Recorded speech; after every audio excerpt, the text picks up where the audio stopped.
E aí, gente, tudo bem com vocês? Galera, vamos aqui ao nosso conteúdo, né, do capítulo 5, Raça, Etnia e Multiculturalismo, ok, gente? Gente, antes de mais nada, da gente começar esse capítulo, nós temos que entender que a discussão sobre raça, etnia e multiculturalismo é muito importante de uma forma direta para a gente desenvolver, construir, produzir pessoas melhores e relações sociais melhores, uma sociedade melhor, ok? Então, gente, é muito importante trabalharmos, né, como eu acabei de dizer nesses pontos, né, sobre essas questões para a gente poder desenvolver uma sociedade salutar, ok? Uma sociedade positiva, uma sociedade que seja recíproca, né? E assim, o segundo ponto, gente, dessa construção é que nós precisamos sempre argumentar, saber o que estamos falando, né? Nos embasar historicamente, socialmente, filosoficamente sobre esses temas, para a gente poder não se calar nos momentos decisivos quando esse tipo de situação possa acontecer, como racismo, como xenofobia, né, como discriminações de diversas formas, como discriminação por ser mulher, discriminação por ser homossexual, discriminação por ser negro, índio, por ser gordo, por ser baixinho, enfim, discriminação por qualquer tipo de situação. Então a gente precisa se embasar nesse tema tão maravilhoso, né, que é para a nossa compreensão antropológica, sociológica, histórica, né, sobre essas questões de raça, de etnia e de multiculturalismo. Beleza? E sim, o outro momento que eu estou tentando dizer aqui também é que essas discussões são importantíssimas, sim, para o Enem, para uma possível redação do Enem, para as questões de ciências humanas, né, do Enem, e também para os vestibulares que possam vir a aparecer aí durante a sua vida. Ok, turma? Então vamos começar agora. O nosso capítulo, gente, ele já começa com uma situação desagradável que aconteceu em 2015 aqui no Brasil, né? Essa situação ela ocorre com um editor estadunidense aqui no Brasil, né, que é o Jonathan Duran, que estava numa loja na rua Oscar Freire, em São Paulo. O Jonathan relata, né, nas redes sociais em 2015, né, que uma vendedora dessa loja teria sido racista com o filho dele de 8 anos, porque essa mesma vendedora tirou o filho dele de frente da vitrine da loja, né? Segundo a desculpa da vendedora, ela disse que pensava que era um vendedor ambulante, então ela foi lá e tirou o vendedor ambulante de 8 anos, né? Enfim, uma desculpinha pífia, né? Mas enfim. Então o que acontece, gente? Depois desse acontecido, o Jonathan relatou a situação, né, nas redes sociais, e aí a gente pode definir aqui com uma frase muito interessante que ele colocou nas redes sociais e que ficou muito conhecida na época, certo? Que é o seguinte, quando ele relata, abre aspas, né, ele coloca assim, abre aspas, né, em certos lugares em São Paulo, a pele do seu filho não pode ter a cor errada, fecha aspas, né? Enfim, essa frase, gente, essa história que já começa aqui o nosso capítulo, é muito interessante para a gente abrir reflexões sobre a situação de preconceito, de discriminação e segregação. Eu acho que ele só errou em relação a São Paulo, porque não é só São Paulo, é o Brasil, né, de uma forma geral, né? Desculpa se eu estou falando de forma geral, mas é porque todos os dias nós encontramos situações desagradáveis de preconceito. Desde uma comediante que veste a farda dos bombeiros, que chove de preconceito, de gordofobia, de racismo para cima dela. Desde um rapaz que vai trocar o relógio do pai e é abordado por 2 indivíduos, como se o rapaz fosse marginal. Desde um outro rapaz que vai entregar comida e é espancado por um outro policial, a paisana, né? Isso um pouco mais antigo, né? E outro rapaz entregador de comida também, motoboy, que é claramente ofendido, que é uma vítima de racismo, assim, em plena luz do dia, na frente de câmera, não é? Na frente de outro indivíduo que poderia intervir, mas não, fica com aquela cara de paisagem. Então, assim, eu acho que o Jonathan Duran só errou na questão de colocar São Paulo, porque, na verdade, casos de preconceito existem no mundo e, principalmente aqui no nosso país, existem em todo o país, ok? Então, assim, nós temos casos, e a questão da pessoa ser até famosa também não alivia. Nós temos casos aí da Maju, que é aquela âncora, né, da reportagem da Globo, que sofreu muito racismo assim que chegou na Globo. Temos o caso da Thaís Araújo, que quando postou uma linda foto com um blackzão show de bola, as pessoas começaram a dizer, eu lembro dessa frase, me dá um pedaço desse bombril para a minha panela, né, uma coisa assim, né, enfim. Então tem esses casos da Thaís Araújo, também do Bruno Galhaço e a família dele, quando ele mostrou os filhos pela primeira vez, assim, né? Que são crianças adotadas, negras. Nossa, choveu de coisas assim absurdas, não é? E assim, nós temos no futebol, nem se fala, no futebol nós temos vários casos de racismo, né? Vários casos assim ofensivos de pessoas fazendo saudação nazista, pessoas jogando banana dentro do campo, ponto tem uma cena icônica, né, que é o Daniel Alves pegando uma banana e comendo, né? Ele vacilou porque se a banana tivesse envenenado, ele tinha, né, morrido, enfim. Então nós vamos encontrar casos de racismo, gente, no mundo, e aqui no Brasil não é diferente, não é só em São Paulo, mas no Brasil inteiro nós vamos encontrar um caso ou outro de racismo. Então o nosso livro já começa com esse exemplo para mostrar as situações ocorrentes na nossa sociedade, ok?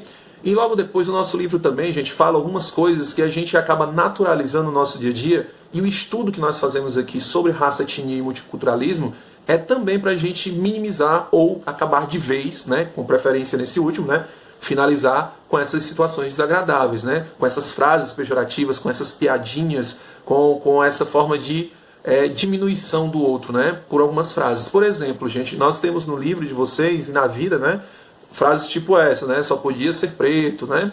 Isso é coisa de mulherzinha, programa de índio, mulher no trânsito, perigo constante, né? Bem, essas coisas que são ditas de formas naturais, isso, gente, são formas estruturadas dentro de uma hierarquia comum, cotidiana, habitual na nossa cultura, infelizmente, não é? Ao ponto de ser naturalizados, como falas normais, como coisas que são simples, coisas simplórias, né? Que não são simplórias, que são coisas graves, que são coisas ofensivas, certo? E que não devem ser repetidas, ok? E o nosso livro já trabalha isso, já traz isso para nossa discussão aqui, ok? Então, gente, também é importante a gente pensar que essas tais sentenças têm todo um tom de recriminação, certo? Por exemplo, apontando para uma pressuposição de inferioridade, né, de diminuição, como eu havia dito há pouco, né? Então, assim, e isso não vem à toa, gente. Isso vem de quê? De teorias científicas, né? E também de regimes políticos que buscaram aí manter uma desigualdade racial e social dentro da sociedade. Então, assim, gente, nós temos um ponto muito importante para continuar aqui, só para a gente lembrar que o racismo, que é o preconceito, discriminação, segregação, são frutos, sim, de teorias científicas e regimes políticos, né?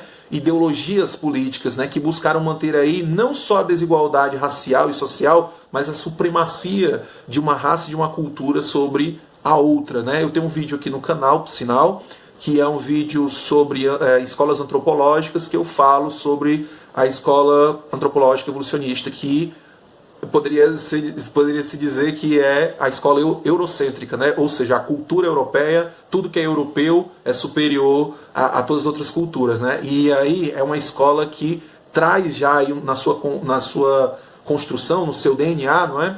Essa questão de ter uma cultura sobre as outras, né? Então é importantíssimo, gente, nós estudarmos sobre as culturas para a gente ver que, sim, existiram escolas, existiram teorias. E nós vamos ver no nosso capítulo aqui sobre raça, etnia e multiculturalismo, existiram essas teorias, essas escolas que queriam sim colocar um grupo social sobre os outros, né? Usando a argumentação da raça, usando a argumentação do DNA, usando a argumentação da civilidade, né? Que nós vamos ver também. Então perceba que nós vamos encontrar isso nesse capítulo, ok? Então, continuando aqui, gente. Então, gente, essa mentalidade que é estruturada a partir dessas teorias científicas, acredite, sim, né? Nós vamos ter aí estruturas, né, baseadas na questão do evolucionismo, aí usando a biologia, usando a geografia, né, como algo de supremacia, né, como algo que serve para simbolizar que aqui houve desenvolvimento e aqui não há desenvolvimento, né? Tanto é que temos fotos famosas aí para ilustrar isso, de belgas, né, indo no zoológico, né, ver pessoas negras, né, que foram capturadas por seus desbravadores na África, né, colocadas essas pessoas negras dentro de cercas, né, de cercanias, né, assim, com grades também, enfim, e as pessoas visitando o zoológico, onde não só viam os animais, não é, como viam os seres humanos sendo vistos como animais, ok? Então perceba que tudo isso é baseado nessa questão de supremacia dentro de uma ciência, e não só ciência, ok? Nós vamos ter também pessoas usando a palavra de Deus, como Levíticos, né, para dizer que o homem deve amar aos seus, né, ou seja, e os outros que se exploda. E isso vai dar um argumento muito grande para esses desbravadores também, não é? Olharem para o próximo como algo inferiorizado, certo? Então, assim, gente, tudo isso, gente, fundamenta, assim, em pretensas diferenças raciais e étnicas, né? Como a gente vai ver aí na questão da mistura, né? E da diversidade cultural como um problema para essas pessoas que acreditam na supremacia de um grupo sobre outro, ok? E aí nós vamos ter coisas grotescas. Novamente eu vou usar essa palavra porque não tem outra para se usar, é grotesco mesmo. Nós vamos ter, por exemplo, a institucionalização do preconceito, da discriminação, né? Fundamentada numa política segregacionista, né? Então, o que a gente vai encontrar? Por exemplo, nos Estados Unidos ali, até 1960, aspas, né? 1960 nós vamos ter aí políticas segregacionistas gigantescas, onde, por exemplo, um casal negro e branco seria impossível de existir, uma mulher negra e um homem branco juntos, ou o contrário, juntos. Não. Ou o mínimo, tipo, você chegava no estabelecimento, você não poderia beber, né, aquela aguinha para matar aquela sede naquele bebedouro de branco. Você tinha que beber lá no fundo do estabelecimento, no bebedouro de negros. E às vezes não era um bebedouro, era uma torneira comum, toda suja, você ia ter que tomar água lá.